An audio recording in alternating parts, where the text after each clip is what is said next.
പണം കൊണ്ട് മാത്രമല്ലല്ലോ പാർട്ടി പ്രവർത്തിക്കുന്നത്. പാർട്ടിയുടെ ഘടകങ്ങൾ, കീഴ്ഘടകങ്ങൾ, അതുപോലെ പ്രവർത്തകർ, കേഡറുകൾ, ഇവരൊക്കെ ചലനോന്മുഖമാക്കാൻ കഴിയും.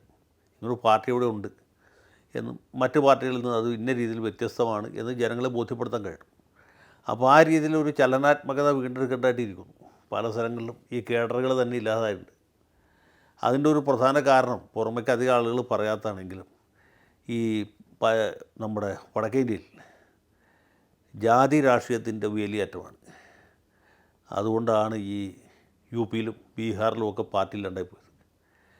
തെലുങ്കാനയിലും ഒറീസയിലും ആന്ധ്രയിലുമൊക്കെ സംഭവിച്ച മറ്റൊന്നാണ്. അവിടെ ഈ പാർട്ടിയുടെ കേഡറുകളെ മുഴുവനും മാവോയിസ്റ്റുകൾ കൊണ്ടുപോയി. അവിടെ ഇപ്പോഴും ഇടതുപക്ഷക്കാരുണ്ട്, കമ്മ്യൂണിസ്റ്റുകാരുണ്ട്, വിപ്ലവകാരികൾ തന്നെയുണ്ട്. പക്ഷേ അവർ മാവോയിസ്റ്റുകളാണ്, CPIക്കാരോ അല്ല. അപ്പോൾ ഈ വ്യവസ്ഥാപിതമായ കമ്മ്യൂണിസ്റ്റ് പാർട്ടികളുടെ മുഖച്ഛായ നഷ്ടപ്പെട്ടു, മേൽവിലാസം നഷ്ടപ്പെട്ടു എന്ന് വേണമെങ്കിൽ പറയാം. ഇങ്ങനെ പല സംസ്ഥാനങ്ങളിലും പല പ്രശ്നങ്ങളാണ്.